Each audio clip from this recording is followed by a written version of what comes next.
सो hey everyone, कैसे हो सभी? होप सभी बढ़िया होंगे, अच्छे से प्रिपरेशन चल रही होगी। So guys, welcome back to the channel. In this video we are going to discuss about IBPS clerk mains. अगर आपका 13 अक्टूबर को मेंस है तो सबसे पहले ऑल द वेरी बेस्ट। ठीक है, जिनका नहीं है परेशान नहीं होना। अपकमिंग बहुत कुछ वैकेंसीज अपने पास आने वाली हैं, लाइक इंश्योरेंस में भी है और बैंकिंग सेक्टर में भी। तो आपको जो पुरानी मिस्टेक्स है उनसे सीखना है और आगे बढ़ना है, अपना बेस्ट देना है। ठीक है, तो यहाँ पे बात करेंगे जिनका मेंस है कि उनको 6 दिनों को किस तरीके से कवर करना है, जिससे कि आप जब एग्जाम दो ना, आप अपना बेस्ट पॉसिबल एफर्ट दे पाओ, प्लस आप कॉन्फिडेंट फील करो। ठीक है, तो जो कुछ मैंने किया था वो मैं कुछ पॉइंट्स और टिप्स यहाँ पे देने वाली हूँ, इसलिए मेरी रिक्वेस्ट है कि आप वीडियो को स्किप ना करें। 10 मिनट वेस्ट करने से बेटर है कि एक अच्छी जगह पर लगाएं। तो सबसे पहली चीज़ ये है कि देखो 6 दिन है हमारे पास। अगर आज का भी दिन ऑलमोस्ट हो चुका है, बट स्टिल अगर आप थोड़ा सा इसको फोकस करोगे तो अभी भी आप अपना बेस्ट दे सकते हो। ठीक है, करना ये है आपको कि 3 फुल लेंथ मॉक लगाने हैं, सबसे पहली चीज। ठीक है, अब जैसे आज आपने मॉक लगा लिया फुल लेंथ, ठीक है, तो कल उसका एनालिसिस करोगे, है ना। बेटर तरीका यही है, अगर आप कल उसका एनालिसिस कर रहे हो तो एनालिसिस वाले के साथ में आपको सेक्शनल मॉक लगाना है। 3 अगर आप फुल लेंथ मॉक लगा रहे हो, उसका प्रॉपर एनालिसिस कर रहे हो, रिविजन कर रहे हो, तो बहुत बड़ी बात है। एक प्रीवियस ईयर पेपर जरूर लगा के जाना। ठीक है, अब जैसे आज मैंने मॉक लगा लिया तो मैं नेक्स्ट डे उसका क्या करती थी, एनालिसिस करती थी। और जिस दिन मैं एनालिसिस करती थी उस दिन मेरा वीक जो सेक्शन रहता है, जैसे मेरा रीजनिंग ठीक है, मान लो क्वांट अच्छा है मेरा, तो मैं क्या करूंगी, इंग्लिश में मुझे अगर दिक्कत आ रही है तो मैं इंग्लिश का सेक्शनल लगाऊंगी, क्योंकि अभी इतना टाइम नहीं है कि हम हर एक सब्जेक्ट का सेक्शनल लगाने के लिए बैठे, है ना। लेकिन इंपॉर्टेंट तीसरी चीज ये आ जाती है अपना वीक टॉपिक। ठीक है, तो पहली चीज 3 आपको फुल लेंथ मॉक और सेक्शनल मॉक उसी के लगाने हैं जो आपको वीक लगता है। ठीक है, मोस्टली लोगों का इंग्लिश होता है, इसलिए आप इंग्लिश का लगा सकते हो और वो भी आप 3 लगा सकते हो। फुल लेंथ में एक चीज ध्यान रखना कि जो प्रीवियस ईयर पेपर है उसको जरूर करके जाना, क्योंकि उसके बिना आपको कॉन्फिडेंस नहीं आएगा। फिर उसके बाद हमारे पास में और क्या करेंगे, हम बाकी के दिनों में हमें करंट अफेयर्स भी रिवाइज करना है। ऐसा तो नहीं है कि सबका RRB PO का एग्जाम था, सबका RRB क्लर्क का एग्जाम था, या किसी का फर्स्ट मेंस भी हो सकता है, तो करंट अफेयर्स हमें रिवाइज करना है ना। लेकिन उससे पहले मैं एक चीज बताना चाहूंगी कि जो वीक टॉपिक जाता है ना आपका, फॉर एग्जाम्पल आप मॉक लगा रहे हो और आपको पता है, या आपने काफी टाइम प्रिपरेशन करा और आपको पता चला है कि मेरा क्रिटिकल रीजनिंग वीक है, या मेरा पजल ज्यादा वीक है, या मेरा RC ज्यादा वीक है, तो उसको बोलते हैं वीक टॉपिक। और उसकी आपको फ्री क्विजेस मिल जाएंगे प्रैक्टिस मॉक पर अड्डा पे। देखो कोई प्रमोशन नहीं है, लेकिन जो मैंने यूज किया है उसकी बता रही हूँ मैं चीज। हर एजुकेटर, हर प्लेटफॉर्म अपने आप में बेस्ट है, लेकिन इंपॉर्टेंट वही है कि जो आपको कन्वीनियंट लगे। ठीक है, वो वाली बात है यहाँ पर। तो सिंपल सी अगर मैं यहाँ पे बात बताऊं तो वीक टॉपिक के लिए आपको करना है, क्योंकि देखो जो चीज आपकी अच्छी है वो फुल लेंथ से भी अच्छी हो जाएगी, सेक्शनल से भी अच्छी हो जाएगी, लेकिन जिसमें आपको दिक्कत है उसी के लिए एक्स्ट्रा एफर्ट लगाने हैं। और यही तो आपको लास्ट मौका है एग्जाम से पहले, जो आपको सिखाएगा कि क्वेश्चन सिलेक्शन क्या है। क्योंकि जब आप मॉक दोगे उसमें मार्क्स कम भी आएंगे, प्रेशर भी है, बहुत सारी चीजें आपके माइंड में चल रही होंगी, लेकिन आपको सीखना ये है उस मॉक के अंदर इंपॉर्टेंट चीजें, दैट इज कि जो क्वेश्चन सिलेक्शन है दैट इज मेन इंपॉर्टेंट। ठीक है, कि आपको इस स्ट्रेटेजी से चलना है, और ये तरीके के क्वेश्चंस अगर आते हैं तो आपकी स्ट्रेंथ है, और ये तरीके के क्वेश्चंस आते हैं तो आपकी वीकनेस है, और आपको एग्जाम में भी उसको स्किप करना है, मॉक में भी स्किप करना है। ठीक है, ये थोड़ा सा मैं एग्जाम्पल के थ्रू बताऊंगी अभी, लेकिन पहले बात करते हैं करंट अफेयर्स की अब। ठीक है, तो करंट अफेयर्स, कई लोग ये सोचेंगे कि RRB PO का एग्जाम का एनालिसिस मैंने नहीं देखा, या क्लर्क का एग्जाम का एनालिसिस मैंने नहीं देखा। ऐसा नहीं है, मैंने देखा है, लेकिन सबसे बड़ी गलती आप करने वाले हो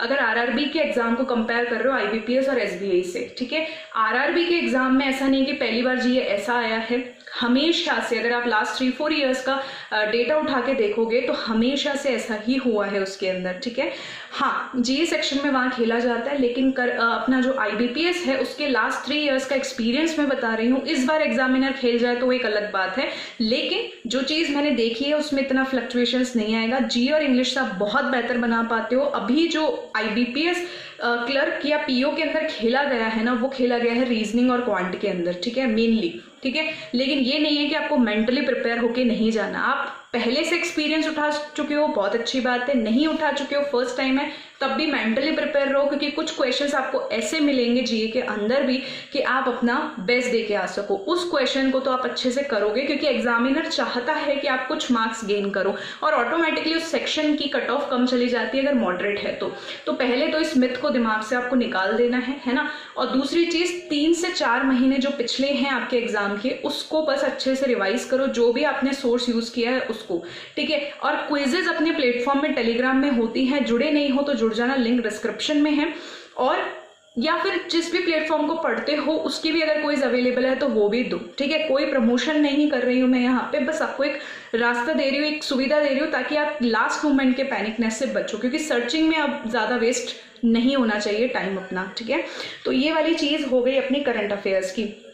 अब देखो फॉर एग्जाम्पल मैं आपको बताती हूँ कि हुआ क्या था जब मैंने IBPS क्लर्क दिया था पिछली बार। ऐसा था कि रीजनिंग इस तरीके से उठ के आ गया था, हमारे माइंडसेट ऐसा रहता है मेंस में कि पजल बना ले फटाफट से, ऐसा कर ले वैसा कर ले, लेकिन ऐसा नहीं हुआ था। क्रिटिकल रीजनिंग की मैंने प्रैक्टिस करी थी क्योंकि मुझे पता है कि एक मेंस में पजल और क्रिटिकल रीजनिंग 2 चीज़ें जो आपको बचा सकती हैं।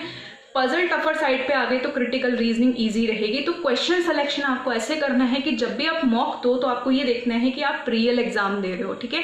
अगर आपने देखा कि यार एक आध क्वेश्चन मिसलेनियस का उठाया आपको टफर साइड पे लग रहा है, या एक आध क्वेश्चन आपने क्रिटिकल रीजनिंग का देखा टफर साइड पे लग रहा है, तो आपको पता चल जाना चाहिए, माइंड में आ जाना चाहिए कि पजल डुएबल आई हुई होगी, क्योंकि ऐसा कुछ नहीं है कि एग्जामिनर डुएबल ना दे। अगर नहीं देगा तो बिल्कुल उसकी जो कट ऑफ है ना वो 5 से ज्यादा जा ही नहीं सकती पर्टिकुलर सेक्शन की, ये याद रखना हमेशा मेरी बात, ठीक है।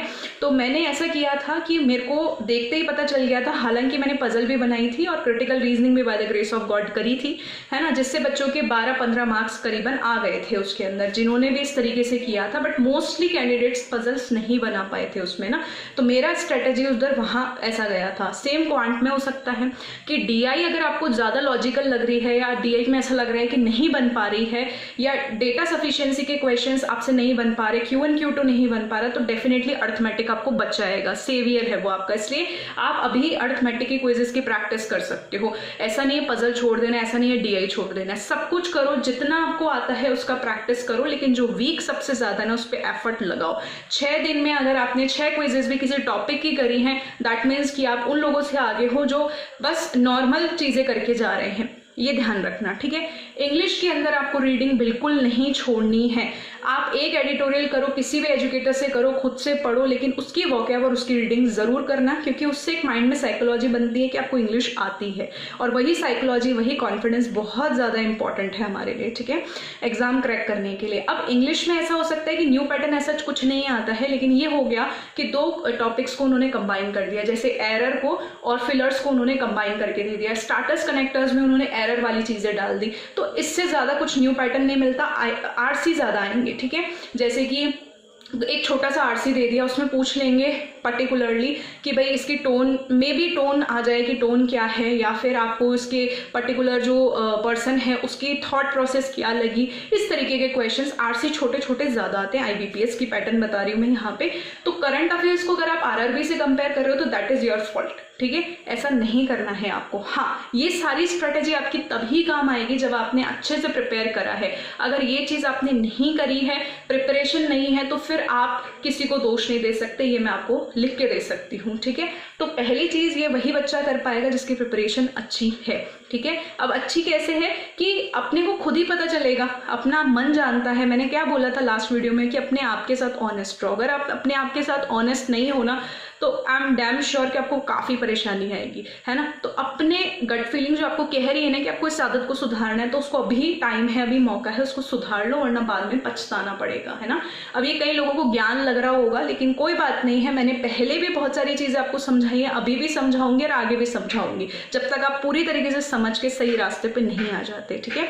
तो ये जो छोटी छोटी से आउटलाइन मैं आपको बता रही हूँ ना, क्योंकि करना क्या है ये आप जानते हो, मैं भी जानती हूँ, ठीक है, कि आप अच्छे से समझते हो उस चीज को, आप इतने समझदार हो, लेकिन जो गलतियां हमने करी है ना वो आपसे नहीं होनी चाहिए कि ज्यादा हमने टाइम ले लिया, तो आपका टाइम कुछ प्रीशियस है वो बचे और आप इसी को ही फाइनल बना लो, दैट इज माई कंसर्न, ठीक है।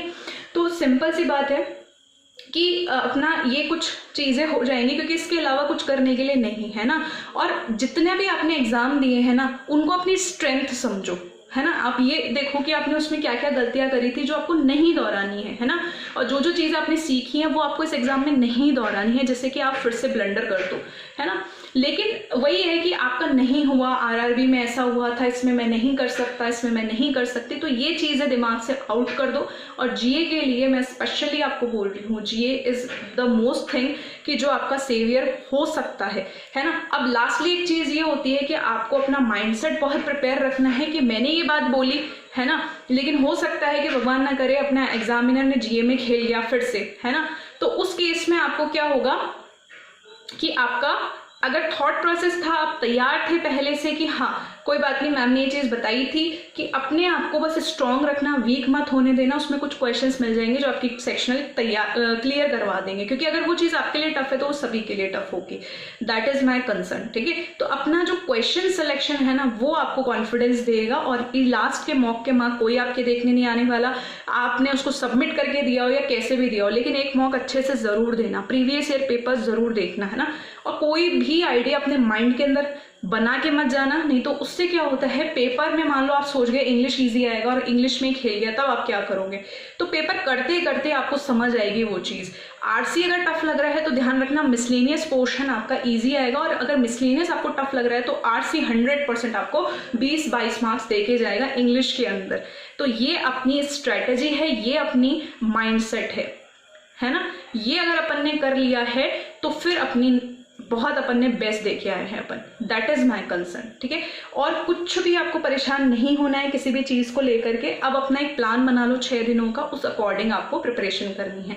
सब कुछ आई होप कि आपको क्लियर हो गया होगा, लेकिन जो मेन थ्योरी थी, मेन मोरल था पूरी मेरी स्टोरी का, या जो मैं बताना चाहती थी, दैट इज द थिंग, ठीक है। अगर आपको ज्ञान लग रहा है कोई बात नहीं, लेकिन जब आपका एग्जाम अच्छा होगा ना तो मुझे पता है कि आप ये जरूर बताओगे आके कि मेरा एग्जाम अच्छा हुआ है, सेटिस्फेक्शन मुझे मिला है उस एग्जाम से। तो that is my main concern. So all the very best, अच्छे से देना। और कोई भी डाउट हो कि जो वीडियो में कवर नहीं किया गया तो कमेंट कर देना, as soon as possible I will reply. Till then take care, all the very best and do your best possible efforts, ठीक है। आप बिल्कुल भी आउटकम का नहीं सोचोगे। और हाँ, अगर वीडियो इन्फॉर्मेटिव लगती है, ऐसे इन्फॉर्मेटिव वीडियोस चाहते हो और regarding according to my job या जो भी आप कुछ क्वेश्चन पूछना चाहते हो, तो आप ज़रूर अपना क्वेश्चन डाल देना कमेंट सेक्शन में, as soon as possible I will reply on that. Channel पे नए हो, चैनल को सब्सक्राइब नहीं किया है तो ज़रूर सब्सक्राइब कर लेना। और अब मिलते हैं अगले वीडियो में, ठीक है। अच्छे से बस अपना बेस्ट देके आना।